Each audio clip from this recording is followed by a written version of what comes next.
Raiding in a mobile gacha game. How times have changed, and yet they stay the same. Let's go over how to clear each encounter in Gauntlet Onslaught.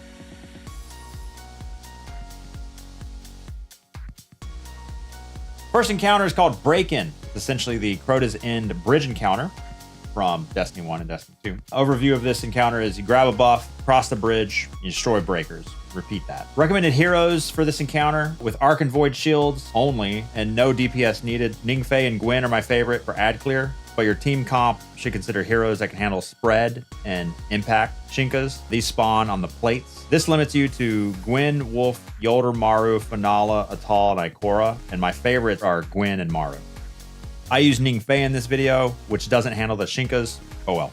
I start off by splitting into 3 teams of 2, 1 player on each team on left and 1 on right. The encounter is broken up into a lower side at the start and an upper side near the end where the breakers are. Each 2-player team will traverse the bridge and shoot the breaker together. Have team 1 go first, while team 2 and 3 stay back on the lower side. Have team 1 grab the access key buff, which is a blue thing that falls on the ground that drops from the sentry captains, 1 on each side. Once both garrison servitors are defeated, they spawn near the plates. Teams 2 and 3 stand on both plates. To extend the bridge, only 1 person has to be on each lower left and lower right plate. Team 1 then can pass through the barrier, cross the bridge, go through the barrier on the far side, and then with the buff still active, go through the barriers that surround the Vandal on the far side. Once the Vandal's dead, use the Scorch Cannon to destroy the breaker that's active on the screen. Repeat that process, except this time Team 2 will grab the access key, and Team 3 on the lower side stands on the plates, while Team 2 crosses, defeats the Vandals, and uses the cannons to destroy the next breaker. Repeat this again for a final time, except this time Team 3 is the only team left on the lower side. They'll kill the captains for the access key buff, and this time the upper plates are active. So a garrison servitor spawns near these upper plates. Team 1 and 2 will defeat them down on the plates to extend the bridge for Team 3 to cross. They'll kill the Vandals and use the Scorch Cannons to destroy the last breaker, and then defeat any remaining enemies, and you're done. Currently in the alpha, there's a contest mode called Celebration, where players are 15 levels under enemies, and is much more difficult than normal. In order to clear this encounter, I was carried by the best players in the game from Clan Insomnia, who cleared the raid first on Celebration mode. Here you can see Akerna on Yolder sword flying to bypass the plate mechanics and just take the buff across to destroy the breakers. Yolder and Finala are the current sword heroes, but Yolder is used because she has great survivability due to her constant healing with her Thorn's passive ability. Encounter 2 is called the Menace Above. An overview for this encounter is to insert power cells to shield against electricity or high voltage lines and activate the elevator. Recommended heroes here with solar and void shields only and no DPS needed. Gwen and Wolf are my ad clear choices, but your team comp should consider heroes that can handle rapid and spread Shinkas, making Wolf the only character able to handle any Shinka champ that spawns. First, start off by disabling the barrier around the first set of power cells by entering the code on the main screen into the smaller side screen. This mechanic gets used the entire rest of the encounter. Power cells then act as a shield against the high voltage lines that you and your teammates can pass safely through. Once you drop down into the main part of the arena, you dunk the power cells into the elevator. This needs to be repeated 2 more times in order to complete the encounter. To get access to the next set of power cells, you'll need 2 players to enter the 2 control rooms by going into the 2 separate portals on opposite sides of the room. These 2 players are alone and need to kill a garrison servitor inside by themselves.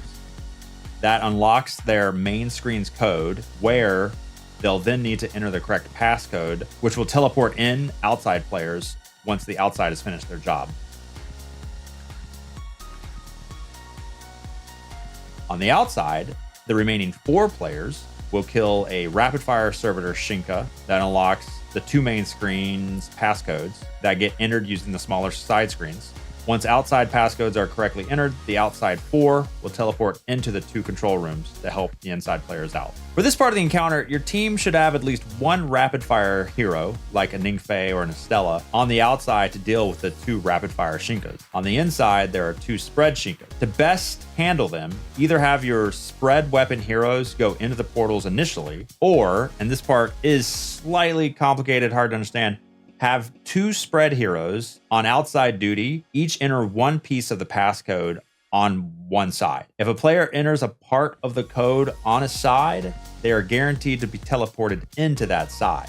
That way you can distribute your spread weapon heroes evenly.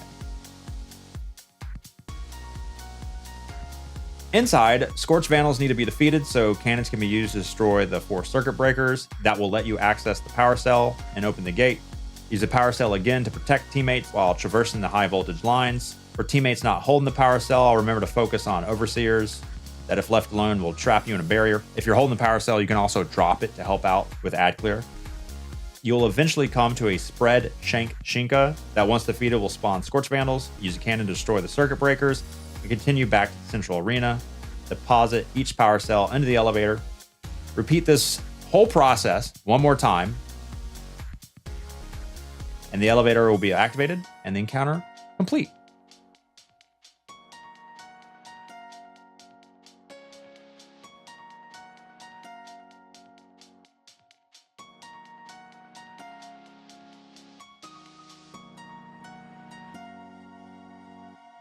For the contest/celebration mode, you can see Crumb from Clan Insomnia use an out-of-bounds hole in the map to get teleported back to the elevator room,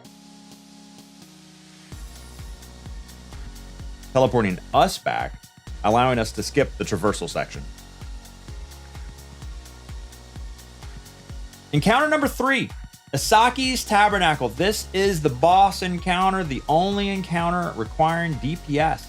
Overview here is cannons to destroy breakers that surround the boss. You portal in to mark weak spots, and then DPS boss. Recommended heroes here, Arc and Solar Shields only, and DPS needed Rapid Fire plus Precision Shinkas. I recommend Estella and Tan 2 as they can handle the Shinkas and deal great damage to the boss. Tan 2 with Izanagi's Burden and the Catalyst and a properly configured artifact can do over 1 million damage a shot, and the normal level of the raid. Estella, easy to do great DPS with her super. Also, Maru is strong with her barrier shield and does great DPS.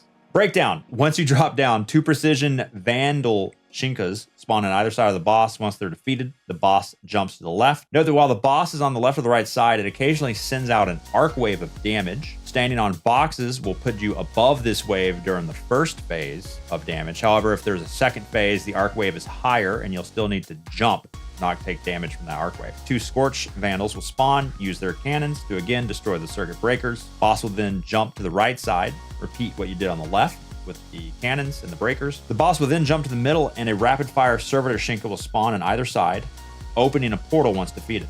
A player needs to enter each portal on each side. The outside 4 players that don't go through the portal have to destroy the boss's weak spots once they're communicated by the inside 2 players. Overseers and some elite enemies should be defeated in order to help stay alive. Inside, each player has a garrison surveillant.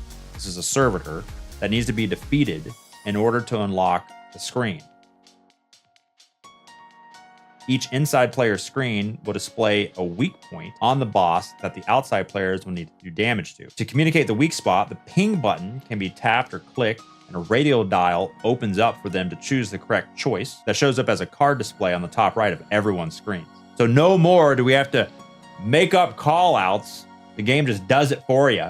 Once the outside team does enough damage to each of the 2 weak spots, the 2 inside players get teleported out and DPS can begin. For DPS, the boss's crit spot is its tiny servitor eye in the middle. If you've left any of the ads up from before, they can mess with you here. Otherwise, the boss just sits there and lets you rail on it.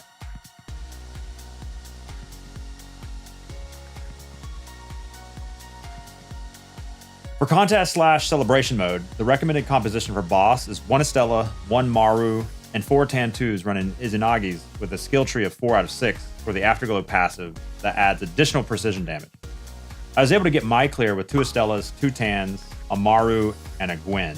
Too many Estellas and they'll start to cannibalize each other's damage, and Gwen can constantly suppress the boss for an additional 20% damage if running total suppression on her artifact. For our Tan2s, one would pop a healing well and the other a damage well for DPS.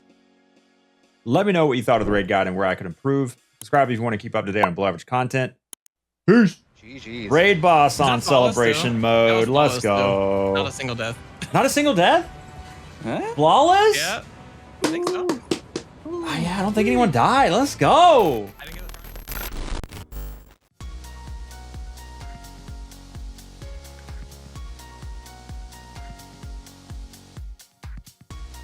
What are you still doing here? You clicked that subscribe button yet? Got nothing better to do? How about you click that video?